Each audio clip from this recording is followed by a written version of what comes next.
खातून जो है अपनी सगे बच्चे को, सगे बेटे को पेट चीर के उसके अंदर ड्रग भर के लेके आई थी, सगी औलाद को। अब वो एयरपोर्ट पे जब आई है, जहाँ सामान लेने के लिए जाते हैं कन्वेयर बेल्ट पे, वहाँ उसके पाँव में बुरखा आ गया। वो लड़खड़ा के गिरी तो कंधे पे जो बच्चा रखा हुआ था, तो लोग ये समझे कि बच्चा सो रहा है।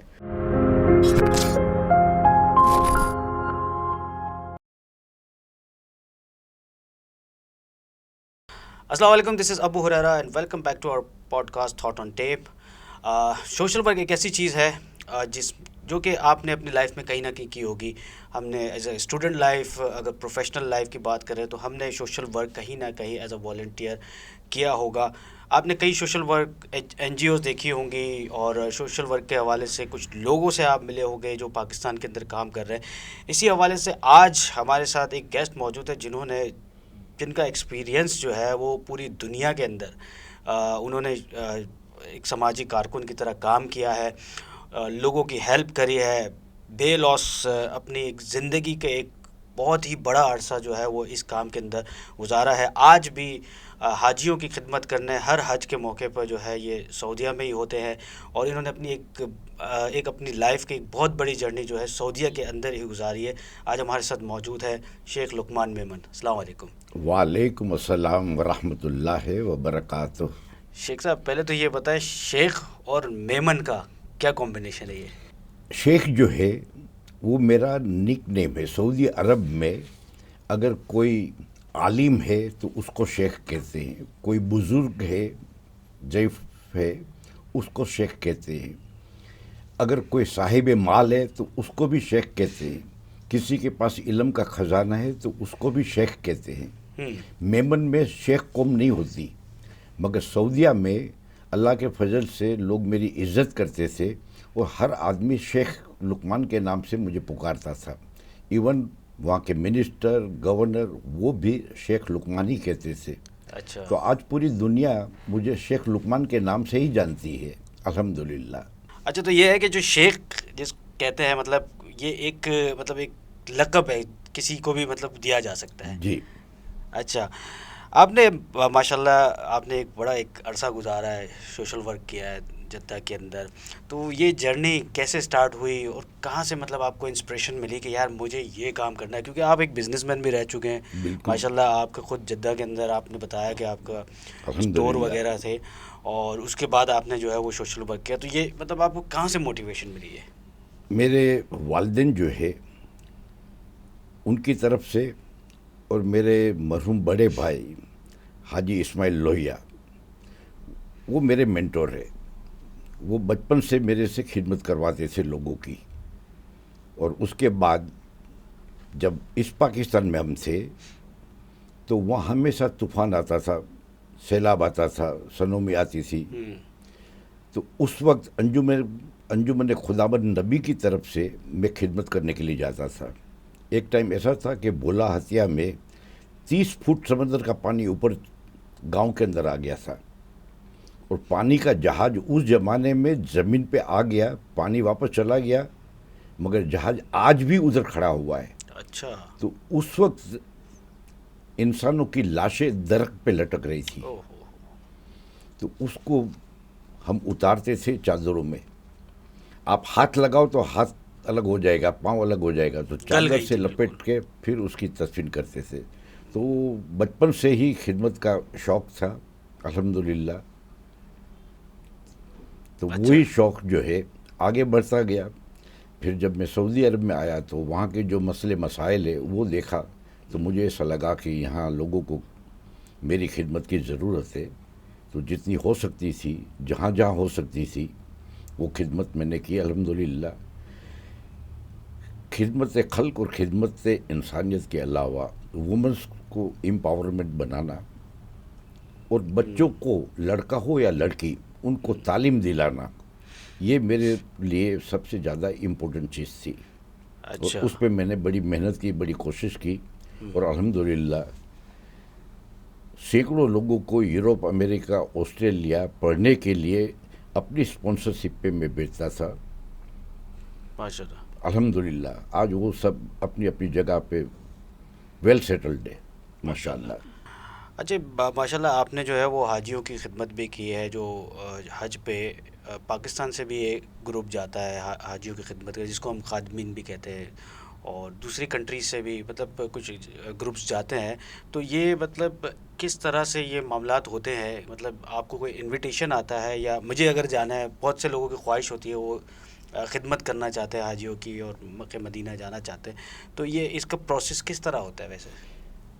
पहले तो अंजुमन ने खुदावन नबी पाकिस्तान से वॉलंटियर्स लेके आती थी, बाद में उनको रोक दिया गया था। ठीक है।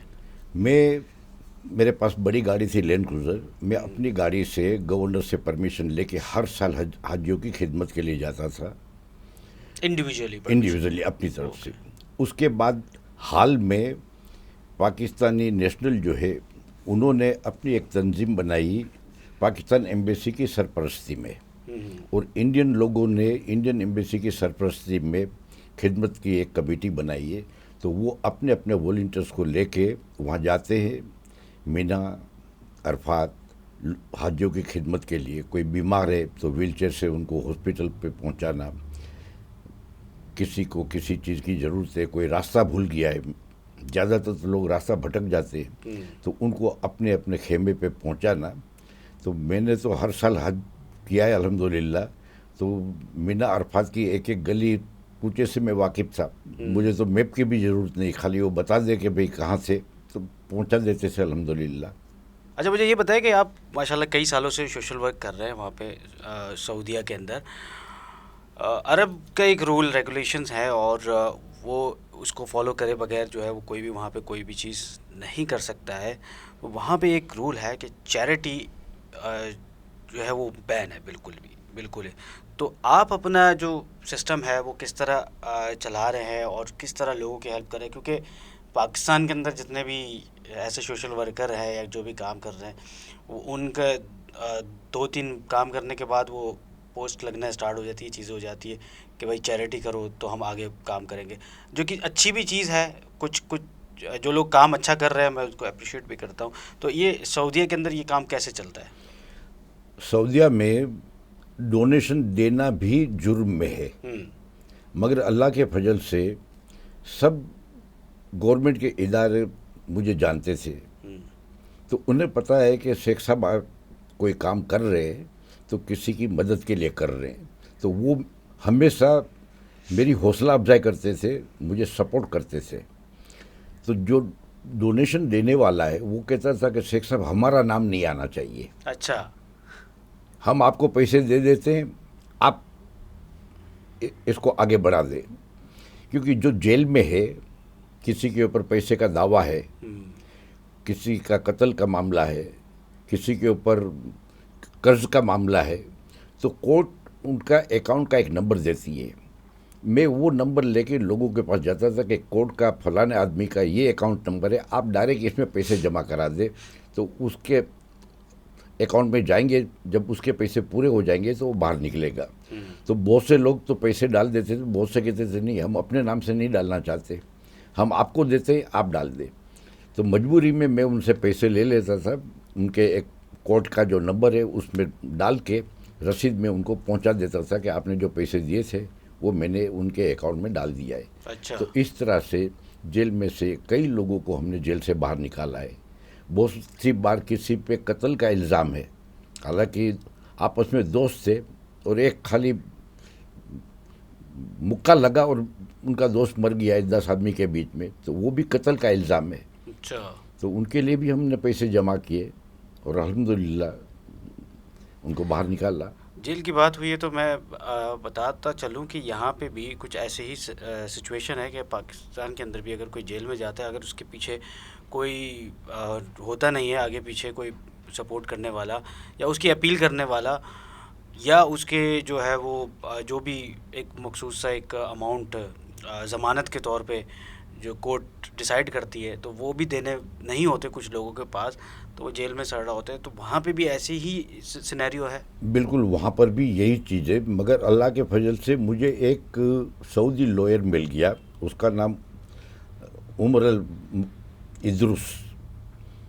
वो उसके पास में केस लेके जाता था गरीबों का, वो फ्री में केस लड़ता था, अच्छा। बिल्कुल फ्री में। तो उसके ज़रिए मैंने कई लोगों को जेल से बाहर निकाला है। और जहाँ ज़मानत देने की ज़रूरत पड़ती थी तो कहीं मैं ज़मानत दे देता था, कभी वो दे देता था, कभी उसका बेटा दे देता था। इस तरह से कई पाकिस्तानी, इंडियन और दूसरों को जेल से बाहर निकाला है इस वकील की मदद से। तो आप ज़मानत देते थे तो कभी आपके ऊपर कोई ऐसा मसला तो नहीं आया कभी कोई? नहीं, क्योंकि ज़मानत देना एक बड़ा बहुत बड़ा रिस्क है। एक दो बार ऐसा मसला आया था, मगर अल्लाह ताला ने वो मसला आसानी के साथ हल कर दिया। आप माशाल्लाह जद्दा के अंदर, सऊदीया के अंदर तो सोशल वर्क कर ही रहे हैं, तो उसके अलावा अभी अपने पाकिस्तान में भी अभी आप आए और आपने मुझे बताया था कि आप कुछ जगहों पे गए थे और कुछ हिंदुओं को मुसलमान किया था। तो इसके अलावा किन किन कंट्रीज़ के अंदर आज तक काम कर चुके हैं? खास करके पाकिस्तान, इंडिया, श्रीलंका और बांग्लादेश। हम्म। 2017 में मैं इंडिया भी गया था, वहाँ अच्छा। मुझे कई अवार्ड भी मिले अल्हम्दुलिल्लाह। तो वो जो मैंने खिदमत की थी सऊदीया में, उसकी वजह से आज भी मुझे लंदन वाले बुला रहे हैं, साउथ अफ्रीका वाले बुला रहे हैं कि आपके लिए अवार्ड रखा है, आप आ जाए। मलावी वाले बुला रहे हैं, मोज़म्बिक वाले बुला रहे हैं, अमेरिका वाले भी बुला रहे हैं। सिर्फ मेरी खिदमत जो मैंने की है, खिदमत इंसानियत और खिदमत खल्क, उसमें मैंने ये नहीं देखा कि ये मेमन है तो उसकी खिदमत करनी है या पाकिस्तानी है तो उसकी खिदमत करनी है। मैंने हिंदुओं की खिदमत की, सरदार जी सिंह उनकी खिदमत की, अमेरिकन ब्रिटिशर की खिदमत की। वहाँ मरना बड़ा आसान है, उसके बाद उसकी जो फॉर्मेलिटीज है तदफीन की, वो बड़ी सऊदीया लंबी। में। हाँ, सऊदीया में। तो कई ब्रिटिशर जो है, अमेरिकन जो है, उनका इंतकाल में अमेरिकन एम्बेसी, ब्रिटिश एम्बेसी से मुझे पावर ऑफ अटॉर्नी मिलती थी और फिर मैं सऊदीया में उनकी तदफीन करता था। अच्छा। ऐसे ही इंडियन पाकिस्तानी कि जब वहाँ से मेरे नाम की क्या कहते हैं पावर ऑफ अटॉर्नी आती थी तो Pakistan embassy, Indian embassy attach कर देती थी। उसके बाद मुझे डेड बॉडी मिलती थी, उसकी मैं तदफीन करता था। आपने एक बड़ा अरसा जो है वो सऊदीया में गुजारा है, तो आपको किस लैंग्वेज के ऊपर सबसे ज़्यादा महारत हासिल है? जी। किस लैंग्वेज के ऊपर आपको सबसे ज़्यादा महारत हासिल है? नहीं, वहाँ जो फॉरेनर्स है उनको अरबी नहीं आती है, ये अच्छा। सबसे बड़ी कमज़ोरी है। मुझे, मेरे बच्चे जो हैं उन लोगों को तो अरबी लिखना पढ़ना भी आता है और ऐसी अरबी बोलते हैं कि कोई सऊदी शनाख्त नहीं कर सकता कि ये पाकिस्तानी होगा। अच्छा। मगर मैंने तो अमेरिकनों के साथ काम किया है तो मेरी अरबी इतनी पावरफुल नहीं है, मगर अल्लाह के फजल से अल्लाह ने इतनी इज़्ज़त से नवाजा था कि मैं अपना काम हर महकमे में पूरी आसानी से कर लेता था। सही। जैसे कोई इंतकाल कर गया है तो पुलिस से सर्टिफिकेट चाहिए, हॉस्पिटल से चाहिए, एम्बेसी से चाहिए, लोगों की लाइन लगी होती है। मैं बगैर लाइन जो भी ऑफिसर है उनके पास पहुंच जाता था, वो 1 मिनट में स्टैंप और साइन कर देता था। उनको पता है शेख साहब दूसरे के लिए आए हैं तो इनको खड़ा नहीं करो। सही। तो इस तरह से वो एक तो मेरी उम्र का भी ख्याल रखते थे और दूसरी मेरी खिदमत से वो वाकिफ़ थे, इसलिए मेरी हौसला अफजाई भी करते थे और मेरी मदद भी ट्रस्ट करते थे। बेसिकली बन चुका था आपका वहाँ पे। मैंने तकरीबन 60-65 साल गुजारे सऊदी अरब में। माशाल्लाह। मतलब आपका वही कह रहा हूँ कि आपका इतना अच्छा ट्रस्ट बन गया था, उनके साथ अल्हम्दुलिल्लाह। बिल्डअप हो चुका था कि उनको पता था कि शेख साहब किस काम से आए हुए हैं। अल्हम्दुलिल्लाह। शेख साहब कोई अपने मफाद के लिए नहीं आए हुए, किसी न किसी दूसरे के लिए आए दूसरे हैं, के लिए ही इसलिए आए। वो इज्जत से देखते थे। सही। इतनी सारी कंट्रीज़ के अंदर आपने माशाल्लाह काम किया है और लोगों की हेल्प भी करी है। किस कंट्री में सबसे ज़्यादा प्रॉब्लम्स फेस करने को पड़ी आपको? सबसे ज़्यादा प्रॉब्लम जो है वो जो पाकिस्तानी इंतकाल कर जाते थे हम्म। उनकी फैमिली की तरफ से मेरे नाम की पावर ऑफ अटॉर्नी आनी चाहिए अच्छा। और वो पाकिस्तान एम्बेसी को अटैच करनी चाहिए। हम्म। तो अल्हम्दुलिल्लाह पाकिस्तान कौंसुलेट में और रियाद के अंदर एम्बेसी है, वहाँ इतने अच्छे ताल्लुकात थे कि मुझे वो परेशान नहीं करते थे, कर देते थे। सही। बाकी दूसरे लोगों के लिए लोगों के मुंह से सुना है कि जब तक पैसे नहीं खिलाओ एजेंट काम नहीं करता, even in Saudi Arabia. Okay. मगर मेरे साथ में पाकिस्तान कौंसुलेट जिद्दा के वेलफेयर सेक्रेटरी बहुत ताउन करते थे अल्हम्दुलिल्लाह। वो तो आते थे 3 साल के लिए चले जाते थे, दूसरा आता था तो वो भी इतना ही ताउन करता था, क्योंकि जो जाने वाला है वो आने वाले को कहते थे कि भाई शेख साहब इस तरह का नेक काम करते हैं, इनको आप तंग नहीं करना। अच्छा। जी, तो मैं रात के 2 बजे फ़ोन करूं, क्योंकि इंसान के मरने का तो कोई वक्त नहीं है ना। हाँ। रात के 2 बजे फ़ोन करूं कि मुझे सर्टिफिकेट चाहिए, वो रात के 2 बजे एम्बेसी में जाके पेपर पूरे बना के साइन करके मुझे भेज देते थे। जिद्दा के अलावा मैं मदीना में हूँ और वहाँ किसी का इंतकाल हो गया है, तो वो वहाँ से मैं फ़ोन करूँ, एम्बेसी खुलवा के सारे कागजात मदीना भेज देते थे। अल्हम्दुलिल्लाह मेरे साथ में एम्बेसी ने बड़ा ताउन किया है। कौन से ऐसे इश्यूज हैं पाकिस्तान पाकिस्तान के लोगों के वहाँ पे सऊदीया में जो आप समझते हैं कि ये हाईलाइट होने चाहिए ताकि इसमें थोड़ी सी नरमी आए और चीज़ें आसान हो जाए? सबसे बड़ा मसला है, लोगों के पास गाड़ी है और इंश्योरेंस नहीं है। इंश्योरेंस नहीं है basically। इंश्योरेंस नहीं लिया है। अब उसने एक्सीडेंट कर दिया और आदमी मर गया, तो वो जेल में जाएगा जब तक कि वो उसका हर्जाना जो है, ओके। वो इस्लामिक पॉइंट ऑफ व्यू से उसको दिया कहते हैं, तो वो 3.5 लाख रियाल है। जब तक वो नहीं देगा वो जेल से बाहर नहीं निकलेगा। 3.5 लाख रियाल? जी, पहले 1 लाख था, अब 3.5 लाख है। अच्छा। तो जब तक वो पे नहीं करेगा वो बाहर नहीं निकलेगा। तो इस तरह के बहुत से इंडियन पाकिस्तानी जेल में, तो कोर्ट उसके लिए नंबर देती है, अकाउंट नंबर, कि इसके अकाउंट के अंदर आप पैसे डलवाओ तो ये बाहर निकलेगा। तो ऐसे लोगों को बाहर निकालने के लिए उनके अकाउंट में पैसे जमा करा के उनको बाहर निकालते थे। अच्छा। फिर वहाँ कफिल, अब तो गवर्नमेंट ने बड़े नए कानून बना दिए। पहले कफिल जो है सादे कागज़ के ऊपर साइन और अंगूठे लगवा लेती थी, 8-8, 10-10 पेज, और उसके बाद उस पेपर के ऊपर जब कफिल का उनके साथ नहीं बना तो कुछ भी लिख दिया कि भाई इसने मेरे से 1 मिलियन रियाल उधार लिए हैं, और बंदा जेल में। तो ऐसे मजलूमों को मैंने बाहर निकाला। तो फिर आप कैसे इसको हैंडल करते हैं वहाँ पे? अब एक मतलब आदमी, एक चीज़ है, आपकी बात काट रहा हूँ कि मैंने सुना है कि जब आप अरब कंट्री में होते हैं तो उनके लॉज हैं, और अगर उनका बंदा है और वो आपके ऊपर केस कर रहा है तो फर्स्ट प्रायोरिटी वो उसी को ही मतलब तरजीह देते हैं। नहीं, मगर इस्लामिक कोर्ट जो है उसमें इंसाफ भी होता है। एक सऊदी, उसके नाम पर एक पाकिस्तानी ने कारोबार शुरू किया, उसने इसके पास से साइन सिक्के ने अंगूठे लगवा लिए थे। वो सऊदी के पास पाँव में चप्पल नहीं थे, और अच्छा। इसने अपने कारोबार से इसको गाड़ी दिला दी, सब कुछ कर दिया। तो उसकी हसद आ गई कि ये कितना कमाता होगा कि मुझे गाड़ी दिला दी है। हाँ। तो उसने उसके कारोबार पे कब्जा कर लिया, और पेपर जो साइन अंगूठे वाले थे उस पर लिख दिया कि इसने मेरे से 2 मिलियन रियाल कर्ज लिया है। ओके। अब वो जेल में, और बिजनेस इसने हड़प कर लिया। चालू गाड़ी में बैठना आसान है, उसको चलाना मुश्किल है, उसने तो कभी कारोबार ही नहीं किया था। तो जब ये मामला मेरे पास आया, 4-6 साल वो जेल में था, जब वो मामला मेरे पास आया किसी तरह से, तो मैं काजी के पास गया, उसको मैंने बताया कि ऐसी ऐसी बात है, वो केस को वापस आप ओपन करो। मैंने वो आदमी जहाँ रहता था उसकी वीडियो बनाई, उसके अड़ोसी पड़ोसी से सारे स्टेटमेंट लिए। वो जो गाड़ी थी उसका पेमेंट वो पाकिस्तानी ने किया था, सही। उसकी रसीदें सब। मैंने कहा अगर ये 2 मिलियन इसने अजनबी को दिया है तो फिर इसके पास तो बहुत सारे मिलियन होंगे, क्या उसने ज़कात पे की है? हाँ। वहाँ तो 2.5% जो है कंपलसरी ज़कात है, उसने तो कभी ज़कात ही पे नहीं की। जब उसने कभी ज़कात नहीं पे की तो फिर उसके पास ये 2 मिलियन कर्ज कैसे दिया है?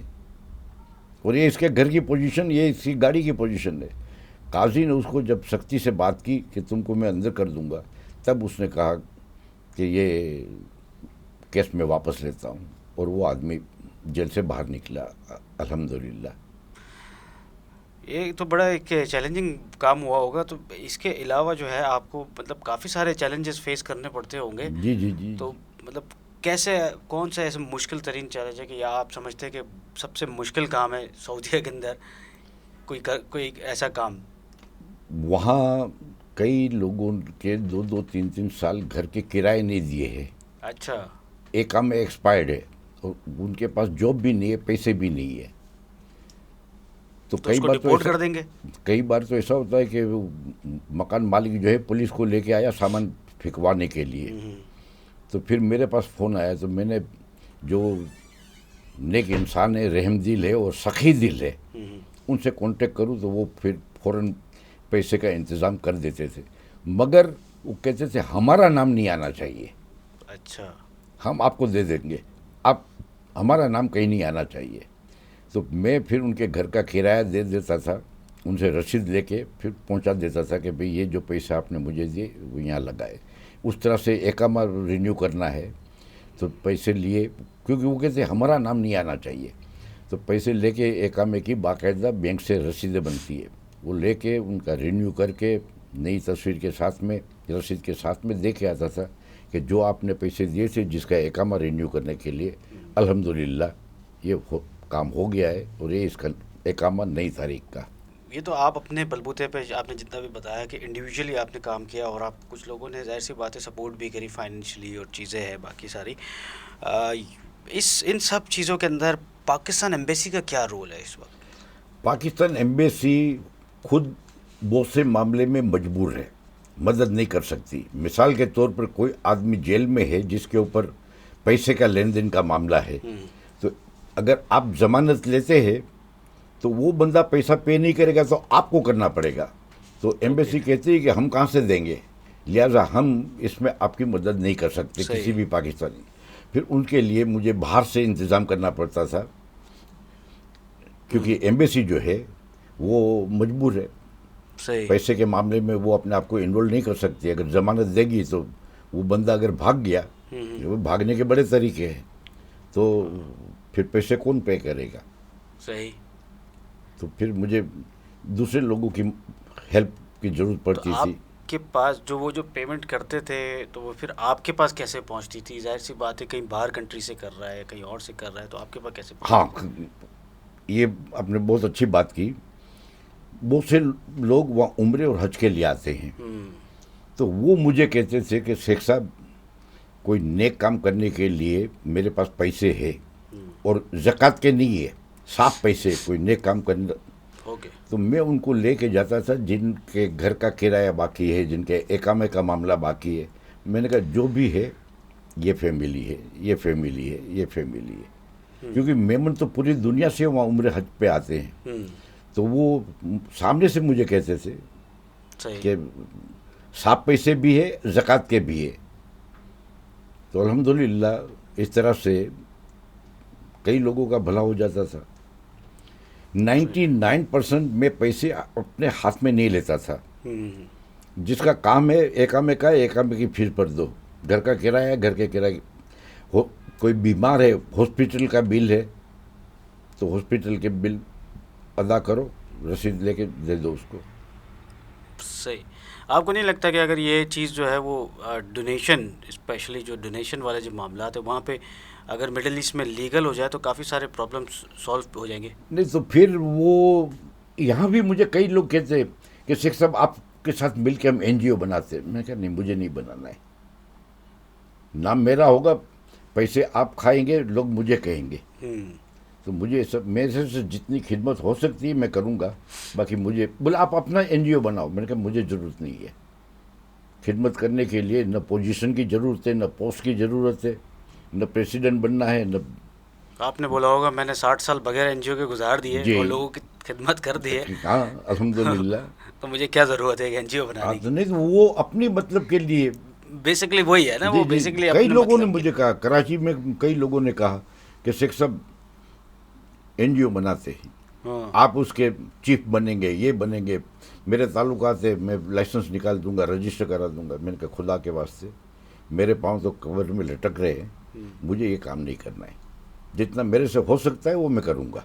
अरे शेख साहब, माशाल्लाह आपने एक एक उम्र गुजार दी है, अपने 60-65 साल गुजार दिए। एक इंडिविजुअली काम कर रहे हैं, एक होता है एक ग्रुप लोग हैं, ये भी काम कर रहा है। अब एक वक्त आता है बंदा 10-15 साल एक फेमस हो जाता है, लोगों की चैरिटी आ रही है, ये आ रहा है, वो आ रहा है, लोग हैं, एक नेटवर्किंग है। तो क्या होता है, वो ग्रुप बना हुआ होता है, तुम यहाँ चले जाओ, तुम ये काम कर लो, तुम वो काम कर लो। माशाल्लाह आप अभी तक अकेले ही कर रहे हैं।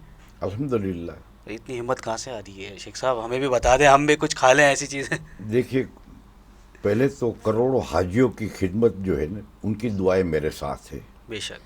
फिर मैं जिन लोगों को जेल से निकालता था, मैं एक बंदे को निकालूं हम्म। तो खाली वो अकेला मेरे लिए दुआ नहीं करता था, उसका पूरा खानदान और उसके पूरे पिंड वाले जो है वो मुझे फ़ोन करके दुआएं देते थे। तो ऐसे सैकड़ों लोगों को मैंने जेल से निकाला है। किसी का एक्सीडेंट हो गया है तो उसकी मैंने मदद की है, किसी के मकान का किराए का है, किसी का एकामे का मसला है, तो उनके पूरे ख़ानदान वाले दुआ देते थे। ये दुआ की बरकत है कि मैं आज भी अल्हम्दुलिल्लाह अपने पाँव पे चल रहा हूँ, माशाल्लाह। होश हवास में भी हूँ। ये अल्लाह का करम है, ये अल्लाह की रहमत है और बरकत मेरे पे है, इन लोगों की दुआओं की बदौलत। बाकी मैं तो गुनहगार बंदा हूँ। माशाल्लाह, अल्लाह आपको इसी तरह सेहत दे। एक थोड़ा सा क्रिटिकल टॉपिक है जिसके ऊपर मैं डिस्कस करना चाह रहा था किसी सऊदी एक्सपर्ट से ही, कि सऊदी के अंदर बेसिकली ड्रग्स एक बहुत बड़ा जुर्म है। अगर कोई आप लेके जा रहे हो और सज़ाए मौत है उसके, तो फिर भी उसके बावजूद भी किसी न किसी तरीके से ड्रग्स पहुंच जाती है। तो आप तो मतलब जेल के अंदर और लोगों को देखा होगा, कोई इस तो ये किस तरह लेके आते हो, क्या क्या करते हैं ये? इसमें 70% जो है ना, वो तो बेगुनाह लोग हैं। अच्छा। वो लालच में आ जाते हैं कि तो फ्री में उम्रा करने मुझे भेज रहे हैं। ओके। उनको नहीं पता है कि जो उनको सामान दिया गया है उसमें ड्रग है। हम्म। अगर वो पार हो गया तो वो एजेंट का आदमी इनके पास से उस उठा लेगा, और अगर पकड़ा गया तो जेल इसको होगी, सज़ा इसको होगी, गर्दन इसकी उड़ेगी। हम्म। वो आपको मेमन फैमिली, जी, वो मैं आपसे वही डिस्कस करने वाला, एक मेमन फैमिली का जो केस था, जो तो ऐसी तो कई फैमिलियाँ तबाह हुई है। तो उस ये केस में आप मतलब इन्वॉल्व हुए थे बेसिकली? उसमें अल्लाह जन्नत नसीब करे जनरल मुशर्रफ को, सबसे बड़ा रोल उसने अदा किया। मैं जनरल साहब के पास, हम लोग खाना खाने के बाद बैठे हुए थे, तो मैंने कहा जनरल साहब आपसे एक गुजारिश है, कल आप जा रहे हैं रियाद किंग अब्दुल्ला से मिलने के लिए। ये एक मेमन फैमिली ड्रग के मामले में ये अंदर है।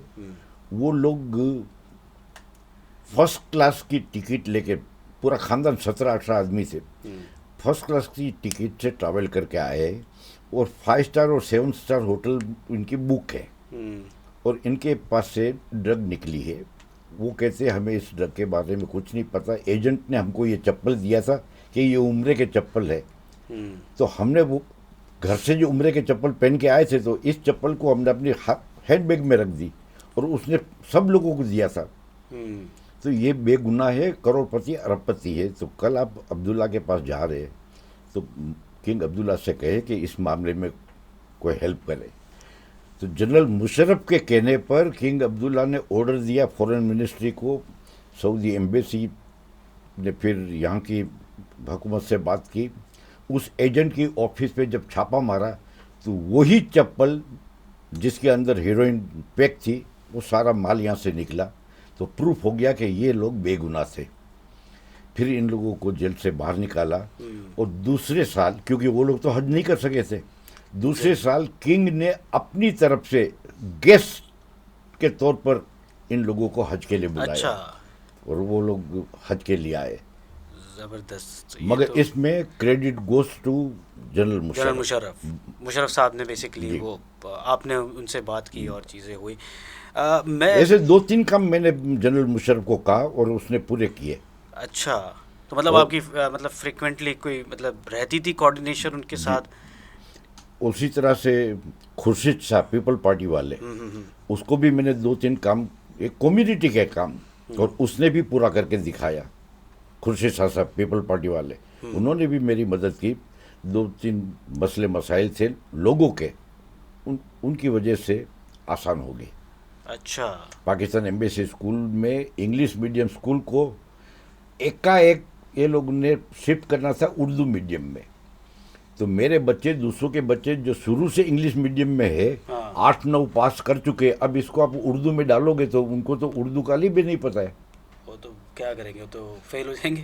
तो खुर्शीद शाह साहब जो है ओवरसीज पाकिस्तानी के मिनिस्टर थे, माशाल्लाह उन्होंने पूरी कोशिश की और बड़ी मेहनत और जद्दोजहद के बाद उन्होंने ये मसला हल कराया कि नहीं, जो इंग्लिश मीडियम वाले हैं वो इंग्लिश में ही आगे बढ़ेंगे, नए स्टूडेंट जो है उनको उर्दू में लेंगे। अच्छा, एक चीज़ है, एक मैसेज मैं आपसे लेना चाहता हूँ कि आपने बताया कि जो जितने भी लोग जो ज़्यादातर ड्रग केस में स्पेशली अंदर होते हैं, तो वो 70% 65% जो है वो बेगुनाह होते हैं। जी। तो इस मतलब मैं अगर जा रहा हूँ तो मुझे क्या क्या चीज़ें देखनी चाहिए कि हज या उम्रे पे, कि मैं कहीं ऐसी सिचुएशन में ना फंस जाऊँ। सबसे बेस्ट जो है, मेरा प्रिंसिपल है, मैंने ज़िंदगी में कभी किसी को एक लेटर नहीं दिया कि आप कराची जा रहे हैं तो ये लेटर फलाने को दे देना। अगर आप मुझे कहे कि आप जिद्दा जा रहे हैं तो मेरे भाई के लिए मिठाई लेके जाओ, मैंने आज तक न किसी को सामान दिया न किसी से सामान लिया।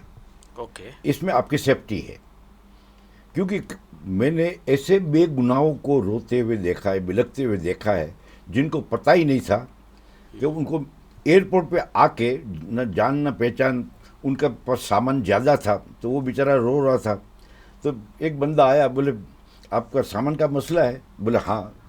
कितना है? बोले 20,000 मांग रहे। बोले मैं आपके 20,000 दे देता हूँ, आपका सामान पास हो जाएगा।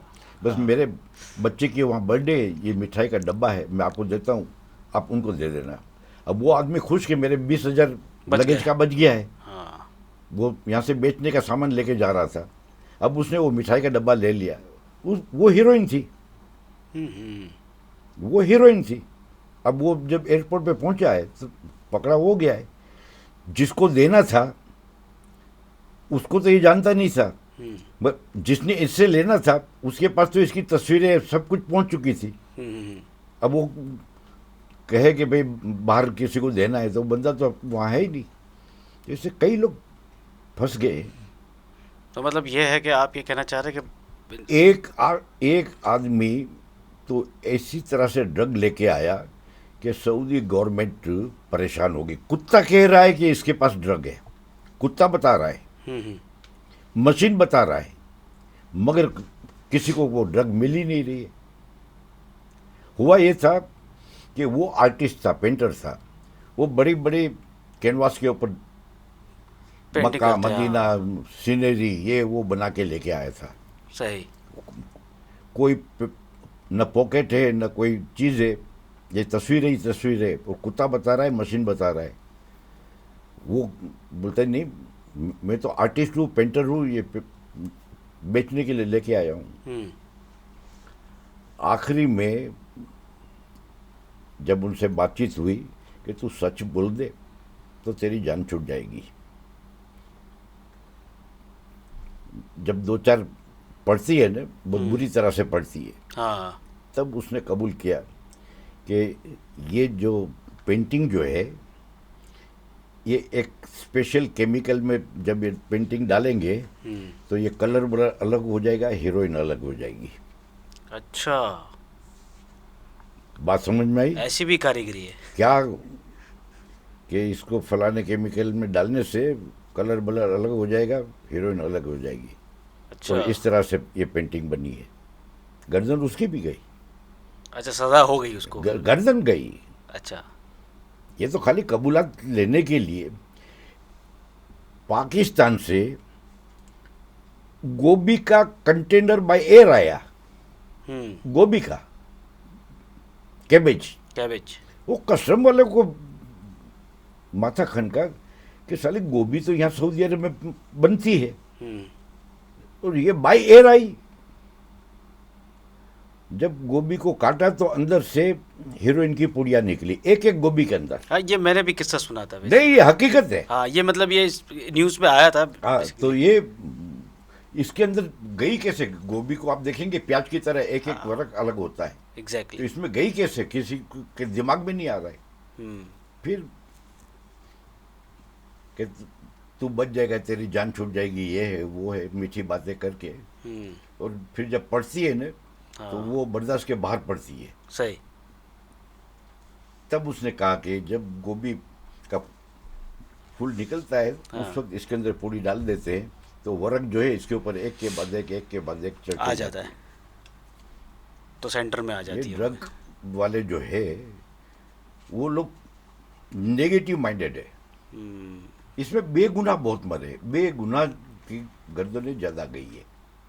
बेगुनाह कह लें या लालच में कह लें लोग। लालच नहीं, बहुत से लोगों को कि मेरे बाप के नाम पे तुमको उम्रे के लिए मैं भेज रहा हूँ, हम्म, मेरी माँ के नाम पे उम्र के लिए वहाँ जाके दुआ करना। तो आदमी समझता है कि यार, अच्छा बंदा होगा। अब वहाँ उसको क्या पता कि जो मुझे बेग दी है उसमें क्या है। हाँ, हाँ, हाँ, ऐसे बेगुनाह बहुत है। बहुत है। एक खातून जो है अपनी सगे बच्चे को, सगे बेटे को पेट चीर के उसके अंदर ड्रग भर के लेके आई थी, सगी औलाद को। अब वो एयरपोर्ट पे जब आई है, जहाँ सामान लेने के लिए जाते हैं कन्वेयर बेल्ट पे, वहाँ उसके पाँव में बुरखा आ गया। वो लड़खड़ा के गिरी, तो कंधे पे जो बच्चा रखा हुआ था, तो लोग ये समझे कि बच्चा सो रहा है। वो बच्चा गिरा और फिसल के काफ़ी दूर गया, और रिएक्ट नहीं करा। और वो रोया नहीं। वो ऊपर जो कस्टम वाला बैठा था वो सोच में पड़ गया कि औरत इतनी जोर से गिरी है और वो इमा आइमा कर रही है, और बच्चा दूर जाके पड़ा है, रोया तक नहीं है। उसने नीचे बताया। जब उनको रोका गया, चेक किया गया, तो पता चला कि इसके पेट के अंदर ड्रग भरी हुई है। क्यों? तो औरत कहती है कि मेरे शोहर ने कहा कि तेरी माँ का ऑपरेशन करना है, पैसे नहीं है, हम तो जवान है, बच्चे तो दूसरे पैदा कर लेंगे, ये लेके जाना है, सेठ ने कहा है ये लेके जाना है।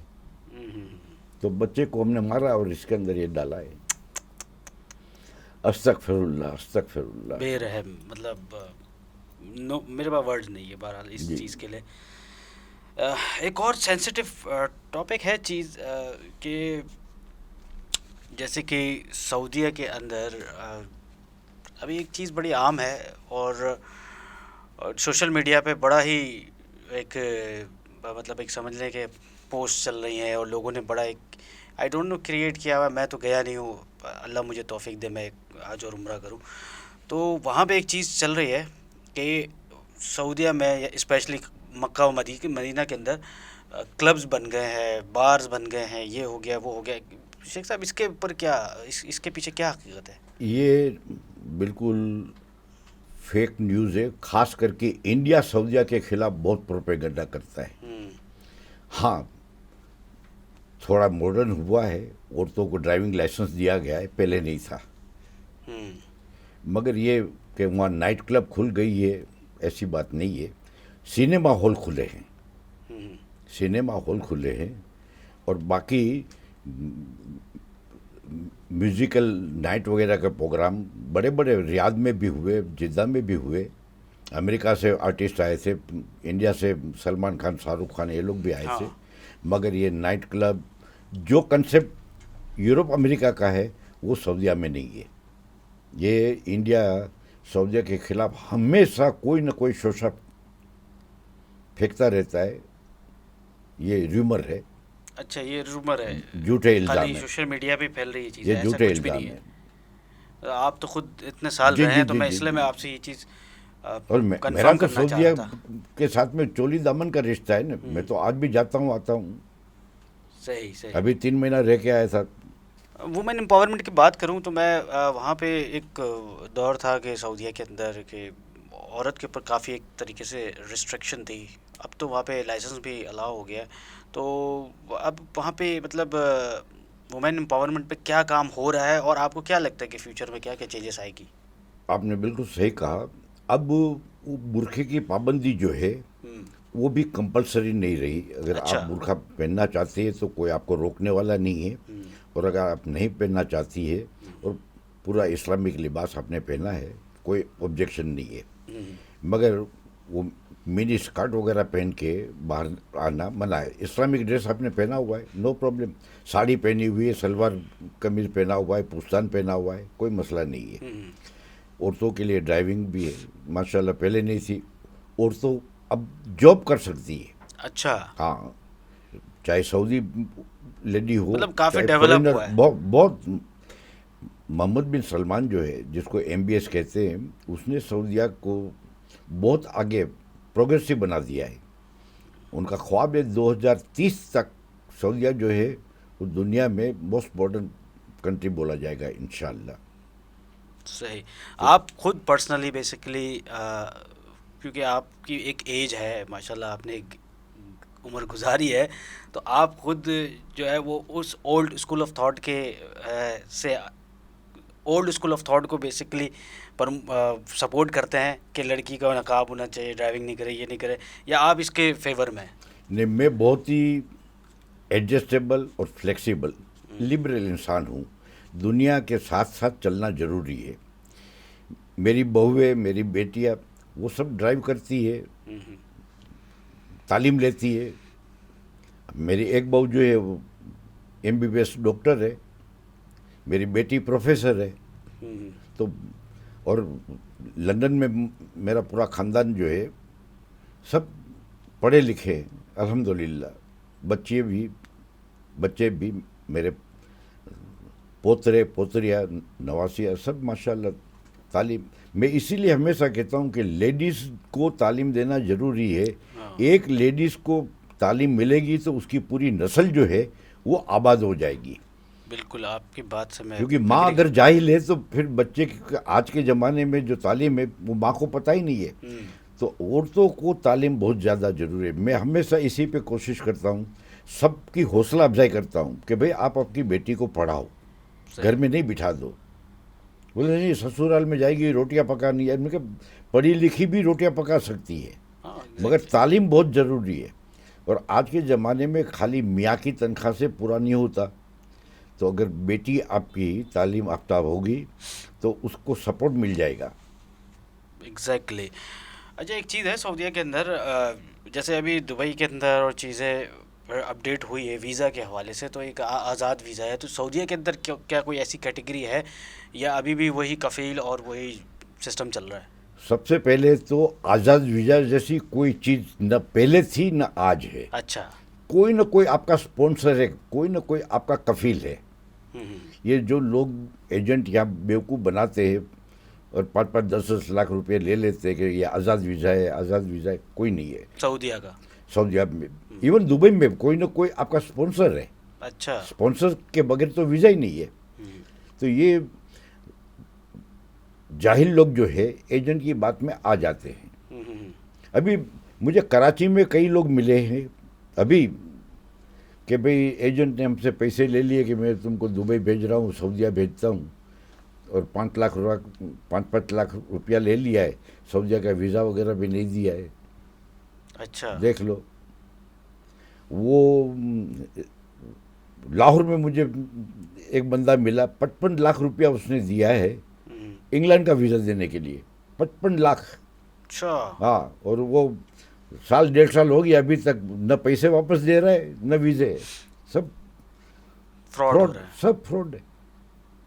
तो आप मतलब आपने तो काफ़ी लोगों को जॉब पे लगाया होगा, तो अल्हम्दुलिल्लाह। आप क्या राय देते हैं कि किस तरह होना चाहिए सर? देखिए, ये जब वहाँ से कोई बड़ी कंपनी है वो यहाँ आके कराची, लाहौर, इस्लामाबाद बड़े बड़े अखबार में एड देती है। वो एड जब आती है वो मल्टीनेशनल कंपनी की, उसमें एजेंट बीच में नहीं होता। सही। वो डायरेक्ट रिक्रूटमेंट होती है। उस तरह से जाओ, या आप नेट पे अपनी CV डालो, जिसको ज़रूरत होगी वो आपको सामने से कांटेक्ट एक करेगा। और इदारा है ओवरसीज एम्प्लॉयमेंट कॉरपोरेशन, जी। गवर्नमेंट का इदारा है, वहाँ पे वैकेंसीज आ जाती हैं। हाँ, तो आप इस तरह से, बाकी एजेंट के चक्कर में नहीं जाओ। सही। एजेंट के चक्कर में आप फंस जाएंगे आप। पैसे आप गवा देंगे और फिर आप कुछ उसका कर भी नहीं सकते। अभी रिसेंटली मेरे एक जानने वाले के साथ एक ऐसे ही फ्रॉड हुआ था कि उसको बोला गया कि भाई वहाँ पे जॉब है, ये है, वो है, आप इतने इतने पैसे दे दो, मैं आपको बुला लेता हूँ जॉब के वीज़े पे। फिर स्टेटमेंट पैसे देने के बाद स्टेटमेंट थोड़ा सा चेंज ये हुआ कि जॉब वीज़ा नहीं होगा, पहले आप विजिट पे आओगे, यहाँ पे आके कन्वर्ट हो जाएगा। वो वहाँ पे भी चला गया भाई। लेकिन जब वो वहाँ पे गया तो उसका एक इंटरव्यू करा दिया गया। अब जैसे आप आए, मेरा एक ऑफिस बनाया हुआ है, आपका मैंने इंटरव्यू लिया, ठीक है मैं आपको बताता हूँ, ये सिस्टम हो गया। वो 2 हफ्ते तक कोई 10 बंदे 8 बंदे एक रूम के अंदर चिपक चिपक के सो रहे जी। हैं, और उस रूम में उसको डाल दिया, बोला अब आप वेट करो आपके इंटरव्यू का, और उसका टाइम वेस्ट कर रहे हैं जब तक इसका वीज़ा। और ऐसे बहुत से लोगों के साथ हुआ था। तो बहरहाल तो फिर खैर मुझसे कोऑर्डिनेट किया, यार ऐसे ऐसे सिनेरियो है। तो फिर मैंने वहाँ पे अपने एक रिश्तेदार से मैंने इंट्रोड्यूस कराया, मैंने कहा यार आप देखो क्या हेल्प कर सकते हैं। तो फिर उन्होंने जो है वो उसको हेल्प किया। पहले तो उसका पासपोर्ट निकलवाया, जो कि वो उसने रख लिया था उस एजेंसी ने, और उसके बाद उसको जो है इधर उधर इंटरव्यूज़ के लिए फिर उसको वो किया, एक जगह दी उसको, उसका रेंट भी उसी ने पे किया, खाने का भी उसने दिया, क्योंकि जाहिर सी बात है वो तो अपने सब कुछ जला के आया था ना, अपने सारी कश्तियाँ जला के आया था कि भाई अब मेरी तो जॉब लग गई है, बस मुझे क्या है, मुझे बस 2-4 दिन का खर्चा चाहिए, उसके बाद तो मेरा सिस्टम स्टार्ट हो जाएगा। बट उसको नहीं पता था कि वहाँ पे कुछ भी नहीं है। तो वो बेचारा वो भी फ्रॉड की नज़र हो गया। अल्हम्दुलिल्लाह अब उसकी जॉब लग गई किसी और ज़रिए से।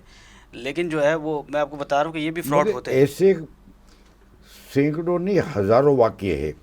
कराची से एक मेमन लड़के को सऊदीया से एक मेमन ने कहा कि तुम यहाँ आओ, तुम अपना बिजनेस कर सकते हो।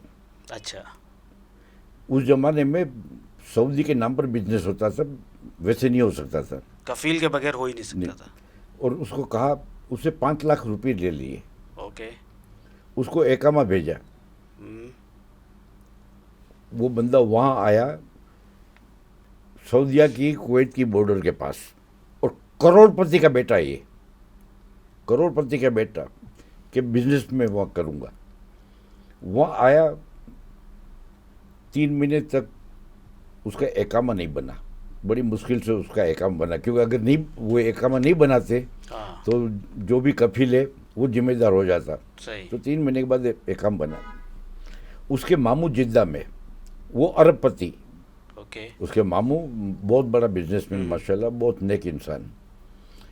वो लड़के को, वो पाकिस्तानी जो एजेंट था, वो ईंट के भट्ठे पे ईंटें उठा उठा के धूप में सुखाने के लिए रखने, उसके हाथ में से खून निकलना शुरू हो गया। उसने मामू को तस्वीर भेजी कि पासपोर्ट इसके पास है, मैं आ भी नहीं सकता, ऊपर से दूसरे पैसे मांग रहा है। मैंने कहा उसको कहो कि कौन से वीज़े पे आया है वो तो दिखाओ। हाँ बोले नहीं, उसको तो कारोबार करने में। क्या कारोबार का तो वीज़ा है ही नहीं, आपको पता है, आपका करोड़ों का यहाँ सऊदीया में कारोबार है, दूसरे के नाम पर है, सऊदी के नाम पर। उसने जब पासपोर्ट की कॉपी आई वीज़े की, वो खेत में मजदूरी करने, उसका वीज़ा हो, जरा लेबर वीज़ा, जरा जर्रा हाँ, वीज़ा। हाँ, एग्रीकल्चर। ओहो। अब वो पासपोर्ट देने के लिए तैयार नहीं। तो इनके मामू मेरे दोस्त और बहुत बड़े डोनर, जब भी कोई मुसीबत आ जाए मैं इनको फ़ोन करूं तो पैसे भेज देते थे। आज भी वो सऊदीया में है माशाल्लाह, उनका दुबई में भी कारोबार है, इधर कारोबार है। उन्होंने मुझे कहा शेख साहब, ये मुझे बतरी जो आई नहीं फंसाई हुई आई, वो पासपोर्ट भी नहीं दी इन्होंने, बगैर पासपोर्ट तो वो ट्रैवल भी नहीं कर सकता। हाँ मैंने कहा उसका नंबर है आपके पास? बोले हाँ। मैंने कहा दो नंबर। मैंने नंबर लिया, उस बंदे को फ़ोन किया, अपना असली नाम बताया कि मैं शेख लुकमान बात कर रहा हूँ, जिद्दा में तुम्हारा कोई जान पहचान वाला है? बोले हाँ, फलानी मार्केट जो है उसमें सारे मेंबर मेरे जानते। मैंने कहा उनसे तुम पूछ लो कि शेख लुकमान क्या चीज़ है। सही। मैंने कहा मैं तुमको जेल की उस जगह पे बंद कराऊंगा जहाँ रोशनी के लिए तुम तरस जाओगे। अभी कभी इसको पासपोर्ट दो और टिकट निकाल दो जिद्दा की, सही। यहाँ भेजो। बोला आप कौन है? मैंने कहा मैं तुमको नाम दिया, मेरा नाम शेख लुकमान मेमन है, किसी को भी पूछ लो। अगर पासपोर्ट तुमने नहीं दिया और टिकट बना के नहीं दी जिद्दा की, 24 घंटे का तुमको मैं टाइम दे रहा हूँ, उसके बाद तुमको उधर बंद कराऊंगा जहाँ से सूरज की रोशनी नहीं मिलेगी। उसने जिद्दा में मेमनों की एक मार्केट है, वहाँ सबको फ़ोन किया, बोले शेख साहब से पंगा मत लेना, वरना ज़िंदगी तुम्हारी तबाह और बर्बाद हो जाएगी। उन लोगों ने बोला बेसिकली। अब उनके जो रिश्तेदार थे उन लोगों ने कहा शेख साहब से पंगा मत लेना, वरना ज़िंदगी तुम्हारी तबाह और बर्बाद हो जाएगी, ये तुमको वहाँ बंद कराएंगे जहाँ तुमको सांस भी नहीं मिलेगी। उसको मैंने 24 घंटे का टाइम दिया था, 4 घंटे के बाद उसने टिकट बना के एयरपोर्ट पे खुद छोड़ के आया और बच्चा यहाँ आया, उसके हाथ में से खून ईंटें उठा उठा के, करोड़पति का बच्चा। अब उसने अच्छा वो उसका खुरूज लगाना चाहिए, खुरूज के बगैर वो जा नहीं सकता, एग्जिट। वो फिर मैंने उसको कहा कि भाई इसकी एग्जिट लगा, तो उसने लगाया। वो बच्चे का दिल खट्टा हो गया सऊदी अरब के नाम से, बोले मैं ज़िंदगी में कभी नहीं आऊँगा, आऊँगा तो उम्रे के लिए आऊँगा, हज के लिए आऊँगा, ये मेरे साथ में धोखा हुआ है। फ्रॉड कर गया। तो वो अरबपति का बेटा था, तो उनके लिए 5-10 लाख कोई बड़ी चीज़ नहीं थी। लेकिन कोई गरीब अगर कोई होता तो बड़ा ही मुश्किल हो जाता। एक आखिरी क्वेश्चन करूँगा शेख साहब, सोशल वर्कर का और जो गवर्नमेंट है सऊदीया की, उनका आपस में क्या रिलेशन है, कैसा रिलेशन है? वहाँ आप एनजीओ नहीं बना सकते, एनजीओ नहीं बना सकते, मगर मेरा पीआरओ जो था वो बड़ा वसी था।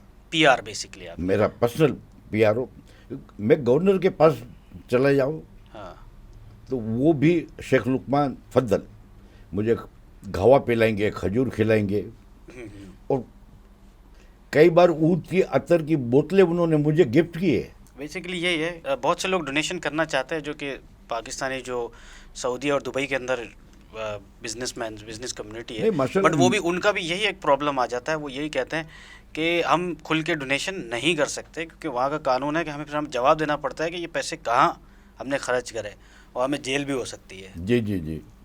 तो बिल्कुल, मगर मेमन जो है वो नेक काम में सबसे आगे है, बेशक, मगर गवर्नमेंट की रिस्ट्रिक्शन की वजह से वो डरे और सहमे हुए। लिमिटेड करते हैं, लेकिन दूसरे तरीकों से करते हैं, लेकिन लिमिटेड करते हैं, शो नहीं कर सकते वहाँ पे। तो बिल्कुल ऐसे ही है। शेख साहब, आपके साथ बात करके बड़ा मज़ा आया, और अभी भी मेरे पास तो लिस्ट भरी पड़ी है, अभी भी मैं चाहूँ तो 1 घंटा आपके साथ स्पेंड कर सकता हूँ, क्योंकि इतनी अच्छी बातें और इतना एक्सपीरियंस सीखने को मिलता है ना किसी एक्सपीरियंस बंदे के साथ। अल्हम्दुलिल्लाह। तो मेरे तो सवालात नहीं ख़त्म होंगे, लेकिन जाहिर सी बात है, एक शो का एक लिमिटेड हमारा एक टाइम है। अबू हुरैरा, शुक्रगुजार हूँ कि आपने मुझे बुलाया। अल्लाह आपको खुश रखे, अल्लाह आपको कामयाबी दे, अल्लाह आपको बुलंदी पे पहुँचाए। आमीन सुम्मा आमीन। देखते रहिए थॉट ऑन टेप, मिलते हैं नेक्स्ट एपिसोड में।